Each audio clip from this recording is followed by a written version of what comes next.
Hello dear students, welcome to our new lecture within the Introduction to Marketing Communication course, especially for Level 1 English section. Before starting, I hope you have revised what you had previously in your lectures. Can you remember? We started with exploring important areas and answering questions such as what is advertising, how has it evolved, and what does it do in modern times, with all its common types and key components. Remember the key components?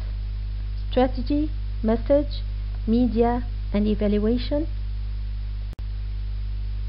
Today we will continue within the course with our 5th lecture, trying to answer the question, how did current practices develop? Starting with a timeline of advertising eras and ages. The early age of print, 15th to 17th century. Mechanization spurred literacy, which encouraged businesses to advertise beyond their location. Of course, through using the print technology, businesses could send their promotional activities, including advertising activities. Then came the early age of agencies, 1840 to 1880. Advertisers became concerned with creating ads that worked. At that time, professionalism took shape. This means the beginning of planning advertisement campaigns on a professional basis. Businesses started to use or hire agencies to plan it all. The scientific and regulation era, 1900 to 1930. Modern advertising adopted scientific research techniques. Art and science were blended. This means that the start of what we call it the modern advertisement practices based on both art and science. The creative revolution, 1960s till 70s. The power of agencies at that time exploded with a resurgence of art, inspiration, and intuition. What do we mean by this? Creativity took the lead. That decade, 60s through 70s, witnessed the creation of revolutionary campaigns. You can go through cigarette campaigns exactly. You will find 2 links attached to this lecture. At that time, by the way, the cigarette ads weren't banned yet. I told you before that they started to ban cigarette ads on 1970s gradually till it was banned completely all over the world. You can watch on YouTube the link early 1960s cigarette ads, and the other link how Marlboro changed advertising forever. And this second link, it's very important. You will watch it and you will understand how Marlboro created their revolutionary creative lifestyle advertisements. It witnessed the trial to tie its product to something else in the lives of its target audience. This is what we call it at that time, lifestyle advertisements. How to tie your product to something else in the lives of its target audience. They did it through creating the model Marlboro Man, designed to reflect all the macho aspects an average American man would be eager to look after. Please watch it, and also you can go through Leo Burnett website for examples of the most creative advertisements at that time. Era of accountability and integration, 1970s. Clients of agencies. Of course, as a business, I want ads that produce sales. So they asked agencies at that time, and they urged agencies at that time that they must do all campaigns necessary to bring sales. The public expected social responsibility as well. We can go back to the 70s in Europe and the States, witnessing higher voices among people to ban, for instance, cigarette and tobacco commercials, as they noticed that businesses concern only with their profits and they don't think about public health or public interest. So at that time, public wanted businesses to reach integration in their promotional activities in order to combine their profit need with their social responsibilities. From 80s to 90s came the era of change, integration, international, and internet. Managers adapted IMC, integrated marketing communication, to better coordinate brand communication. The digital era created instant connectivity, including word of mouth. So by reaching 1990s, practitioners were already practicing IMC, practicing all communication with their consumers. You remember the first principle of IMC, as I told you, concerning everything must communicate. Everything must communicate. So by 1990s, practitioners started what they called the new economy era. It was worldwide innovatives that made businesses to realize that it's time to understand exactly the power of consumers, and they must start to think carefully about their consumers' wants, desires, and needs.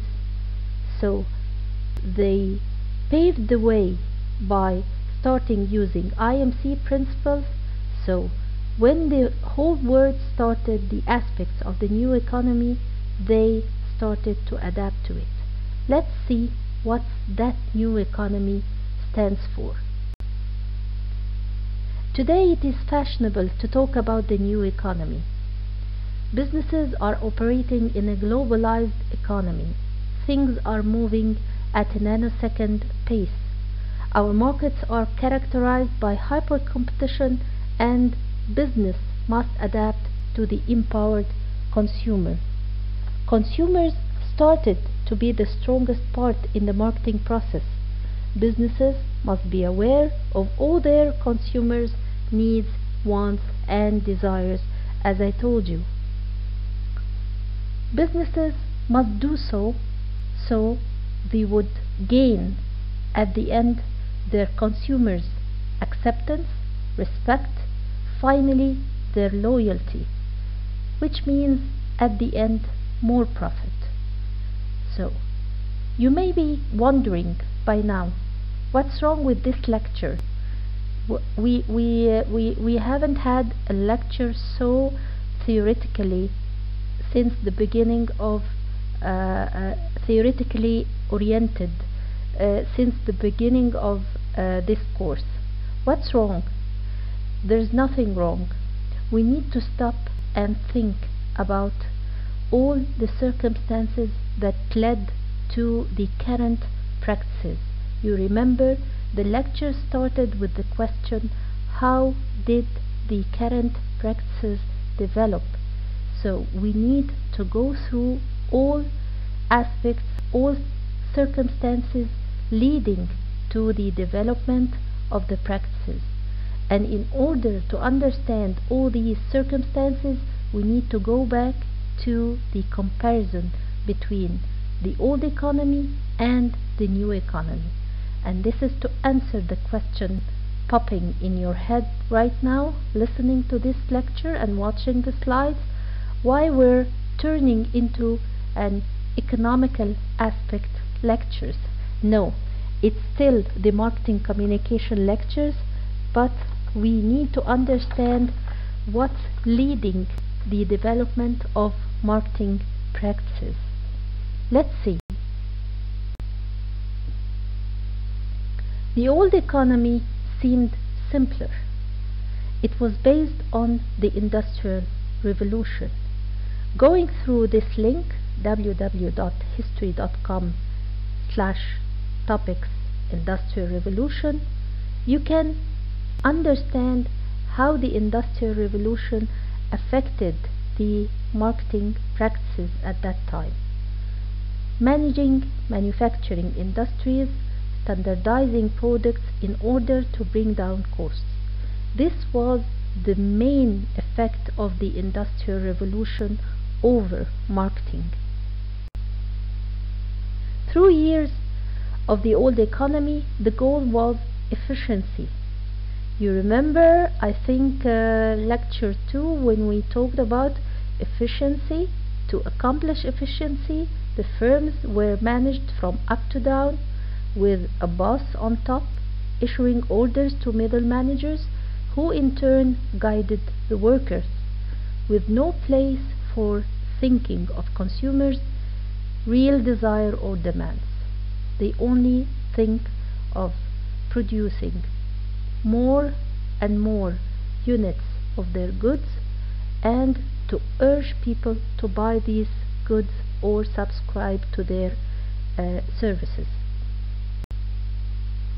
The new economy, in contrast to the old economy, is based on the next aspects: digital revolution, management of information, network of employees, customers and competitors, high-speed communication channels, and making of better choices.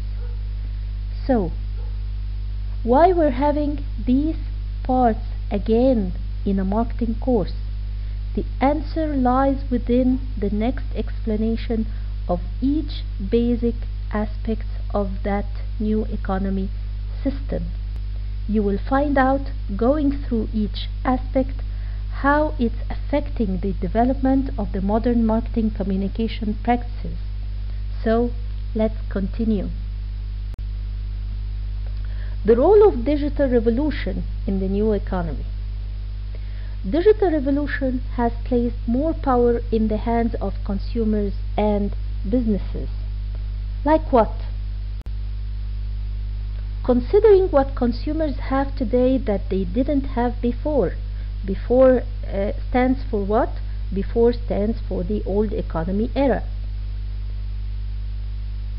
Through the new economy, consumers have the increase in buying power, a great variety of goods and services, a great amount of information about almost anything. What else? A greater interacting, placing and receiving orders, a great ability to compare notes on products and services. So, the digital revolution, which is the first aspect of the new economy system, has placed 5 exact powers in the hands of consumers. Let's go through each power of these 5 powers.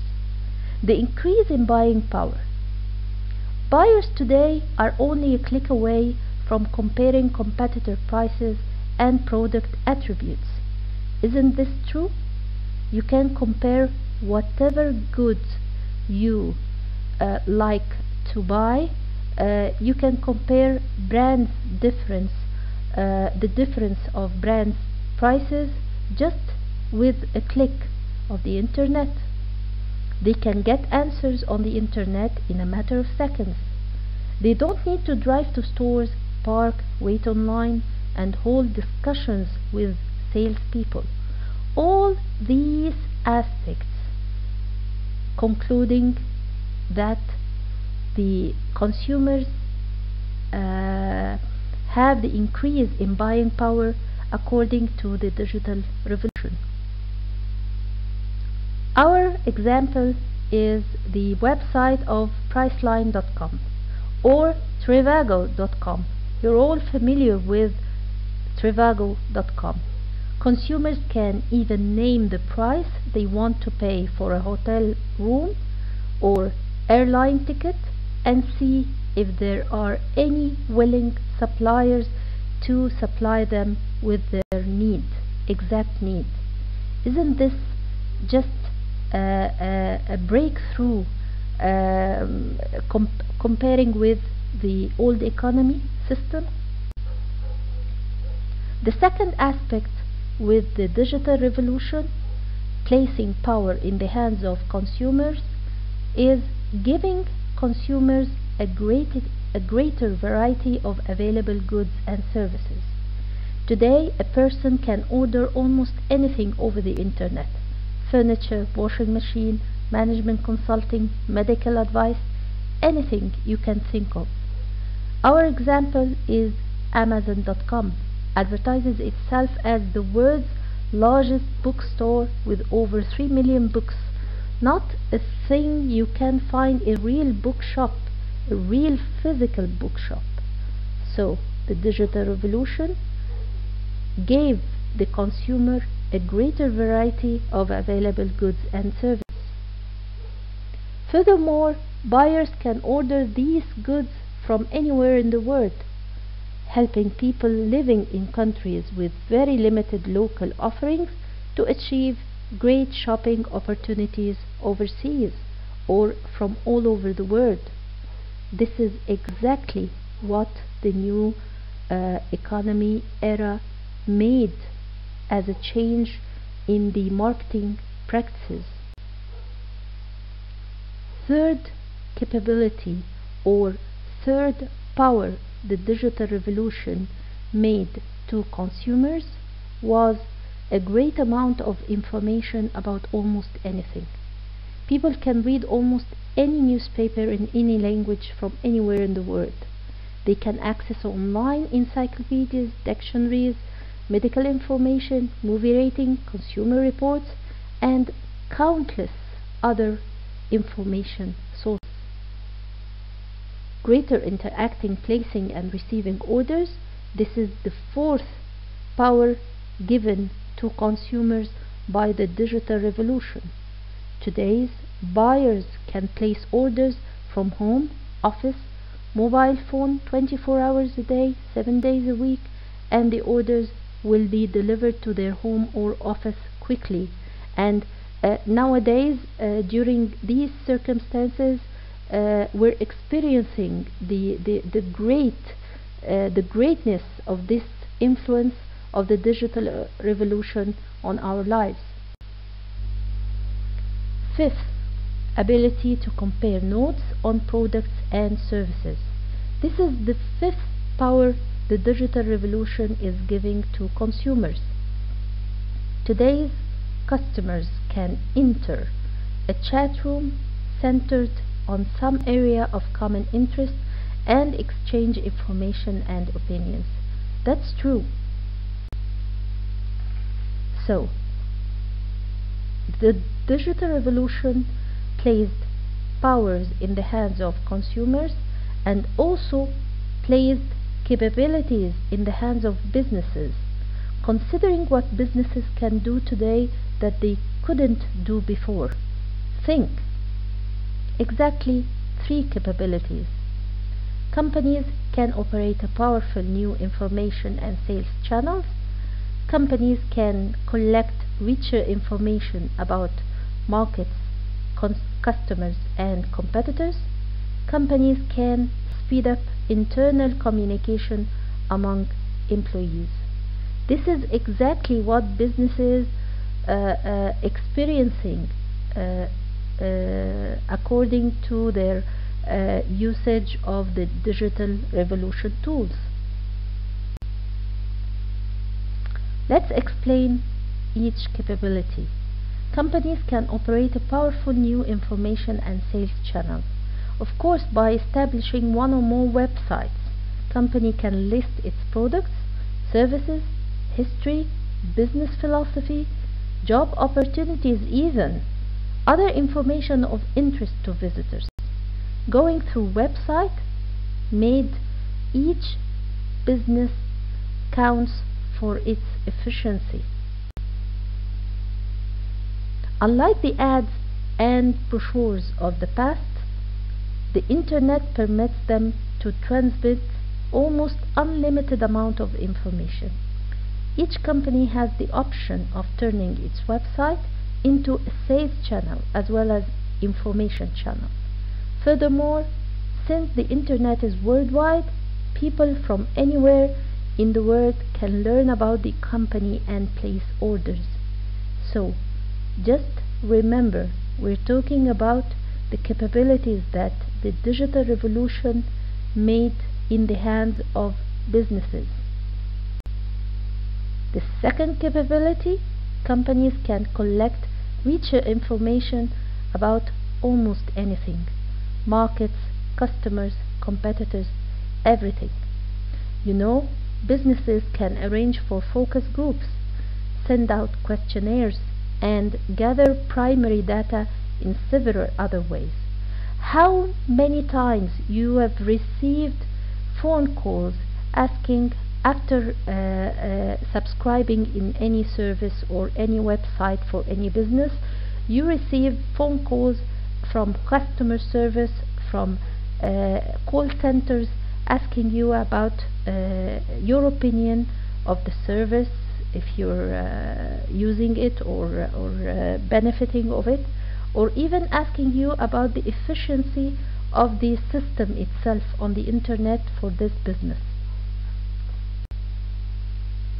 Companies can speed up internal communication among employees. By using the internet as a private intranet, employees can query one another, seek advice, and download or upload needed information from and to the company's main computer.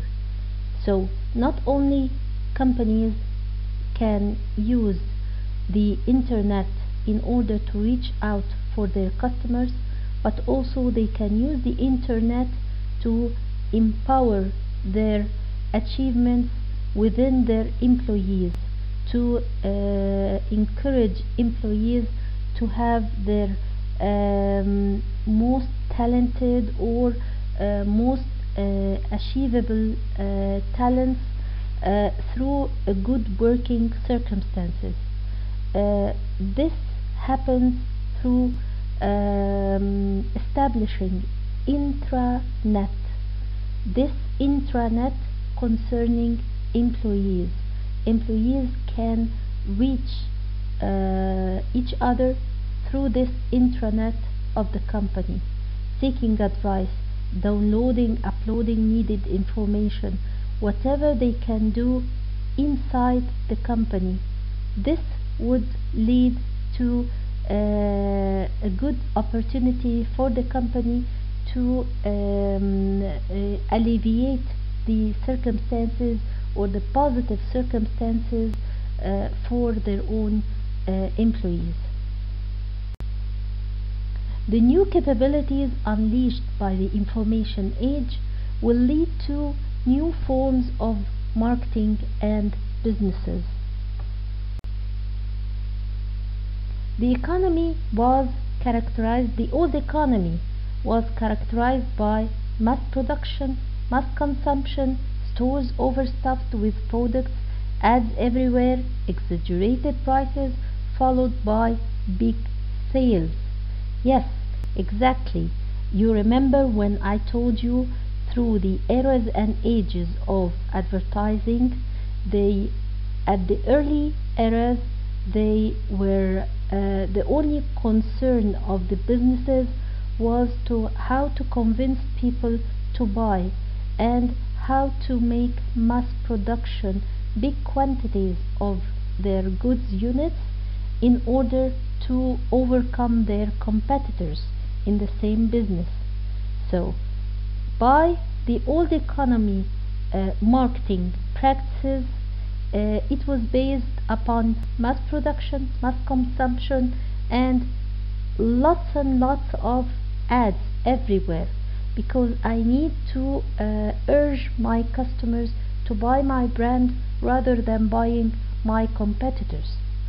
So at that time, the old economy was characterized by these aspects. The new economy, due to the internet and digital revolution, promises to lead to more accurate levels of production, more targeted communications, and more relevant pricing. Of course, when you understand your customers, when you have your eyes focused on their needs, wants, desires, so you can tailor your own production according to your customers' needs, rather than standardizing the production and trying to convince them to buy it. No, you're tailoring your production in accordance to the your customers' needs. So you don't need much more focus upon ads, appeals, or try to jump over markets with big sales and other aspects of that old economy. No, you can now understand what your customers want and try to give them these wants. You're targeting communication precisely to your own customers. You understand what they need to be told about your goods or services, and consequently the pricing of your goods and services would be relevant to their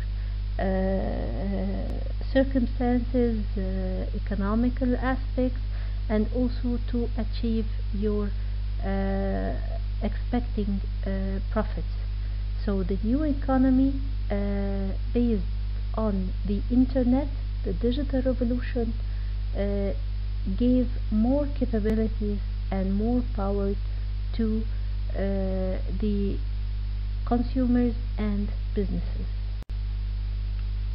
Here are some of the views of two leading CEOs on the internet impact on business.